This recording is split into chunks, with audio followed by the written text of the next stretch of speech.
Judgemental thoughts in the sense அவங்க என்ன ஏதாவது நினைச்சிருவாங்க. லெட்ஸே நீங்க ஒரு ஷர்ட் போட்டு போறீங்க, ஒருவேளை மேபி இந்த ஷர்ட்ல ஏதாவது டார்க்கான ஒரு பார்ட் இருந்தா கூட அவங்க ஒருவேளை இதை நோட்டீஸ் பண்ணி நாளைக்கு என்ன வச்சு கலாய்ப்பாங்களோ, புள்ளி பண்ணுவாங்களோங்கிற இந்த மென்டாலிட்டியில இருக்கீங்க அப்படின்னா இதுதான் ஜட்மெண்டல் தாட் அப்படிங்கிறது.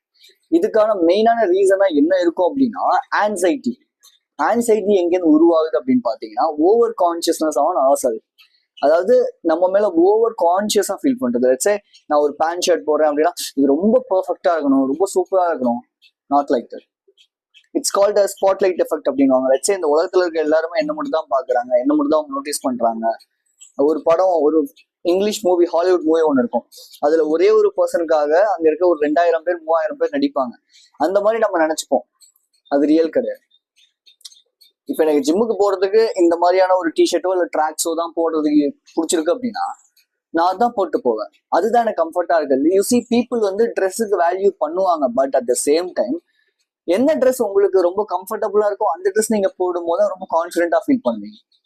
அதே மாதிரிதான் உங்களுக்கு எந்த ஒரு விஷயம் பயங்கர ஃபியரா இருக்கும், லட்சே எனக்கு வந்து ஷார்ட்டா விட்டுறது ரொம்ப பிடிக்கும், பட் ஆனா எனக்கு ஏர்நத்தி இருக்கு அப்படின்னா தைரியமா அந்த ஃபியரை ஃபேஸ் பண்ணுங்க. ஒரே ஒரு டைமாவது ஷார்ட்டா வெட்டி பாருங்களேன், ஆட்டோமேட்டிக்கா உங்களுக்கு அந்த ஃபியர் காணாம போயிடும்.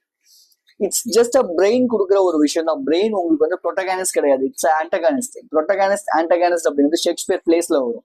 லெட்ஸ் சே ப்ரொட்டகானிஸ்ட் அப்படிங்கிறது ஹீரோ, ஆன்டகானிஸ்ட் அப்படிங்கிறது வில்லன். ஸோ உங்களோட பிரெயின் லிட்டரலா உங்களை ஏமாத்தும், நிறைய பொய் சொல்லும், நிறைய வந்து உங்களுக்கு வந்து பயம் கொடுத்துக்கிட்டே இருக்கும். பட் ஏதாவது 1-2 ஃபியரை ஃபேஸ் பண்ணி ஆரம்பிச்சிட்டீங்க அப்படின்னாலே ஆட்டோமேட்டிக்கா அந்த கொடுக்குற பயத்தை நீங்க ஓவர் கம் பண்ண ஆரம்பிச்சிருவீங்க. So this is what I just do. எனக்கு வந்து இந்த ஏர்நத்தி இருக்கு அப்படிங்கிற ஒரு ப்ராப்ளம் இருக்கு அப்படிங்கும் போது இது ப்ராப்ளம் கிடையாது, இது நேச்சரா இருக்கிற ஒரு விஷயம். இது வந்து என்னோட ஹேர்லைன் இப்படிதான் இருக்கு அப்படிங்கும் போது நான் எதுவுமே பண்ண முடியாது. பட் இதுக்கு நான் ரொம்ப வந்து என்ன ஏதாவது சொல்லுவாங்க ஓவரா நினைச்சிட்டே இருந்தேன்.